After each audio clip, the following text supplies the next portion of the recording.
إن الحمد لله نحمده ونستعينه ونستغفره ونعوذ بالله من شرور أنفسنا وسيئات أعمالنا. من يهده الله فلا مضل له ومن يضلل فلا هادي له، وأشهد أن لا إله إلا الله وحده لا شريك له، وأشهد أن محمدًا عبده ورسوله. أما بعد، عباد الله، من فضل الله تعالى على عباده أن جعل لهم مواسم للطاعات يستكثرون فيها من العمل الصالح ويتنافسون فيما يقربهم إلى ربهم.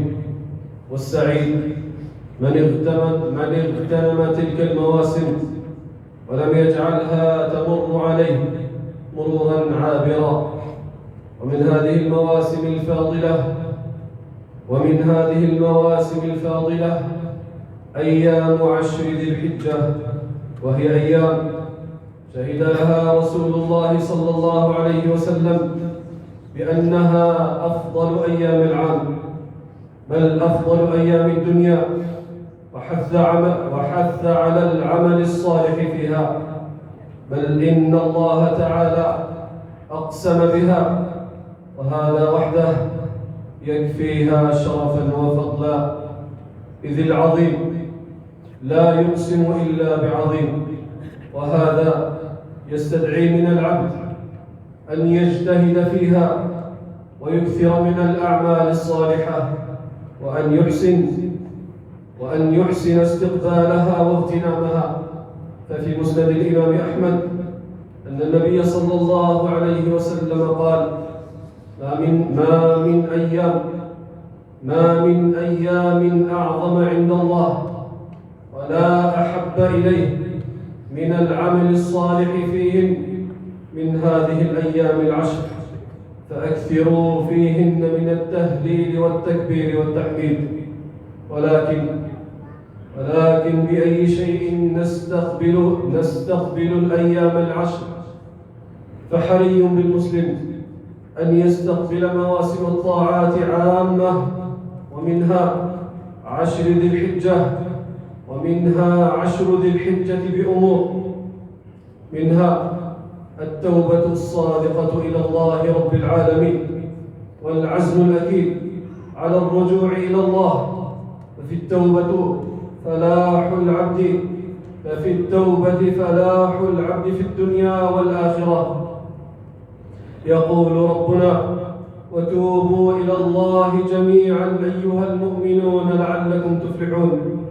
نستقبل الأيام العشر من ذي الحجة بالعزم الجاد على اغتنام هذه الأيام. فينبغي على المسلم أن يحرص حرصا شديدا على عمارتها بطاعة رب العالمين. ومن عزم على شيء أعانه الله عليه وهيأ له الأسباب التي تعينه على إكمال العمل.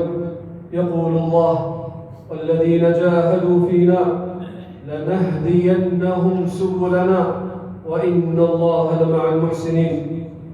نستقبل هذه الأيام بالبعد عن المعاصي، فكما أن الطاعات أسباب للقرب من الله تعالى، فالمعاصي أسباب للبعد عن الله. وقد يحرم الإنسان رحمة رب العالمين بسبب ارتكابه للمعاصي والوقوع في الشرك. فإن كنت تطمع في مغفرة رب العالمين والعتق من النار فاحذر الوقوع في المعاصي، لا سيما في هذه الأيام وغيرها من أيام العام. ومن عرف ما يطلب هان عليه كل ما يبذل. فاحرص أخي على اغتنام هذه الأيام، وأحسن استقبالها قبل أن تفوت منك وتندم. نستقبل هذه الأيام بالإكثار من الطاعات، لا سيما المحافظة على الصلوات لا سيما المحافظة على الصلوات والإكثار من النوافل والمحافظة على صلاة الضحى وقليلا من الليل. نستقبل هذه الأيام بالصيام، فكل عمل ابن آدم له إلا الصوم، يقول الله فإنه لي وأنا أجزي به. نستقبل هذه الأيام بالإكثار من الصدقات، إطعام الطعام وسقي الماء، لا سيما في هذه الأيام.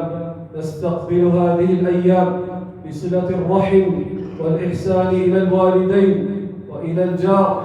نستقبل هذه الأيام بقراءة القرآن والإكثار من الدعاء. ونستقبل هذه الأيام بأعمال جليلة فاضلة، منها الإصلاح بين الناس. يقول الله ربنا فاتقوا الله وأصلحوا ذات بينكم، ويقول الله إنما المؤمنون إخوة فأصلحوا بين أخويكم، ويقول الله لا خير في كثير من نجواهم إلا من أمر بصدقة أو معروف أو إصلاح بين الناس. فأمر الله سبحانه بالصلح والإصلاح وجعل لذلك أجرا عظيما. فالواجب على كل متخاصمين أن يسعوا للصلح ويقبلوا به، وأن يقدموا بعض التنازلات من أجل إتمامه. وعندما غاب الصلح والإصلاح استشرى الفساد وقست القلوب، وامتلأت مراكز الشرطة بالقضايا، وامتلأت السجون بالبلايا، وامتلأت المستشفيات بالمآسي. فالخصومات والنزاعات تهلك الشعوب وتسفك الدماء وتبدد الثروات. ولقد باشر رسول الله صلى الله عليه وسلم الصلح بنفسه حين تنازع أهل قباء، فخرج في أناس من أصحابه وقال اذهبوا بنا نصلح بينهم. جعل النبي صلى الله عليه وسلم من جملة الصدقات التي يطالب بها الإنسان كل يوم العدل بالصلح بين اثنين. يقول النبي صلى الله عليه وسلم وكل يوم تطلع فيه الشمس تعدل بين اثنين صدقة. ولا يعرف في الوجود البشري مصلح مثل النبي صلى الله عليه وسلم، فهو المصلح بين القبائل والطوائف، وهو المصلح بين الأفراد والمجتمعات، وهو المصلح بين الزوجين، وهو المصلح بين المتداينين، وهو المصلح في الأموال والدماء.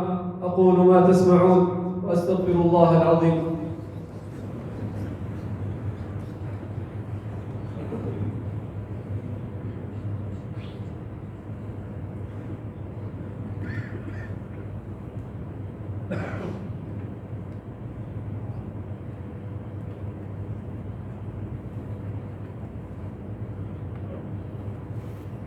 الحمد لله والصلاة والسلام على رسول الله وعلى آله وصحبه ومن سار على هداه.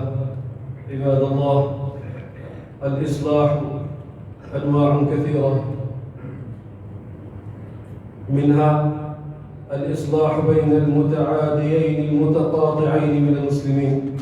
يقول الله فاتقوا الله وأصلحوا ذات بينكم، وإصلاح ذات البين أفضل من نافلة الصيام والصلاة والصدقة.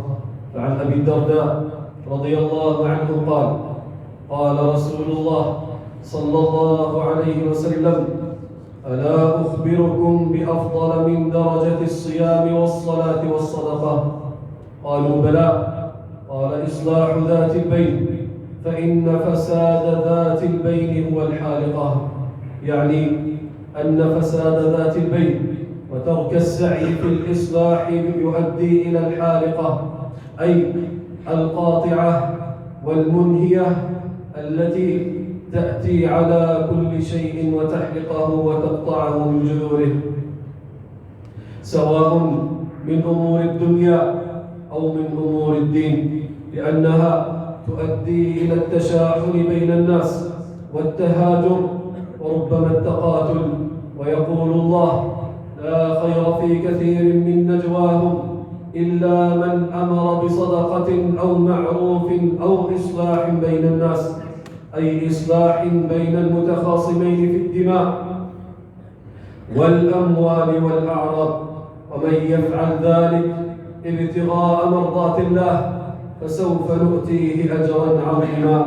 وفي هذا ترغيب في الإصلاح بين الناس، حتى إنه تسومح فيه ببعض الكذب إن كان فيه توصل إلى الصلح. وقد قال النبي صلى الله عليه وسلم: ليس الكذاب الذي يصلح بين الناس فينمي خيرا أو يقول خيرا. ومعنى ينمي خيرا أي ينقل كلاما للإصلاح بين المتخاصمين. ومن أنواع الإصلاح بين المتقاتلين من المسلمين. يقول الله: وإن طائفتان من المؤمنين اقتتلوا فأصلحوا بينهما. فأمر الله المؤمنين بأن يسعوا في الصلح بين المتقاتلين، ويقضوا على أسباب الفتنة حتى يستتب الأمن وتحقن الدماء. ولما بلغ رسول الله صلى الله عليه وسلم ما حصل بين بعض المسلمين من النزاع، خرج إليهم بنفسه ومعه بعض أصحابه وتأخر